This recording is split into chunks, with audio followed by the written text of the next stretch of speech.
Le ministre d'État, ministre de l'Agriculture, des Ressources animales et halieutiques, le commandant Ismaël Sombier, a effectué une visite ce samedi 9 août 2025. Une visite des travaux de réhabilitation du périmètre irrigué de Karfigela dans la région du Tangnia.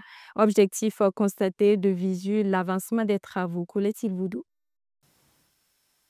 Dans la région du Tangnia, le ministre d'État, ministre de l'Agriculture, des Ressources animales et halieutiques, constate de visu l'avancement des travaux de réhabilitation du périmètre irrigué de Karfirgela d'une superficie de 350 hectares. Ce site qui autrefois était exploité difficilement en campagne sèche pourrait, grâce à ces travaux, permettre une production continue.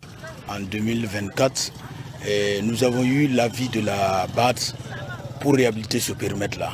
Donc, c'est un périmètre dont en campagne sèche, on n'a pas les 50% de mise en valeur. Donc, instruction a été donnée par le ministre d'État pour voir dans quelle mesure réhabiliter la totalité de ce périmètre. Donc, nous sommes venus aujourd'hui pour constater l'effectivité de ces travaux-là. La réhabilitation de ce périmètre a été possible grâce au projet PAVAL.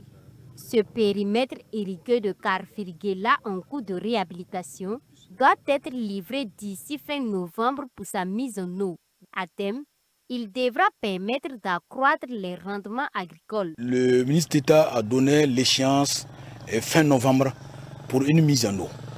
L'entreprise était là et il a constaté de visu, il a entendu l'instruction et on ne va pas aller au-delà de ça. Cette réhabilitation va permettre l'amélioration de l'efficience de l'eau et l'augmentation des rendements sur ce périmètre. Le premier responsable du département en charge de l'agriculture a saisi l'occasion de cette visite pour échanger avec les producteurs bénéficiaires de cet ouvrage. Il les a exhortés à suivre rigoureusement les itinéraires techniques, à adopter une gestion responsable et durable des infrastructures et à surtout appliquer la mesure d'interdiction d'exportation des céréales, entre autres. À l'entreprise en charge des travaux, Ismaël Sombier a insisté sur le respect des délais contractuels et la qualité des ouvrages. Voilà, fin de ce journal. Merci à vous d'avoir été des nôtres et rendez-vous demain. Au revoir.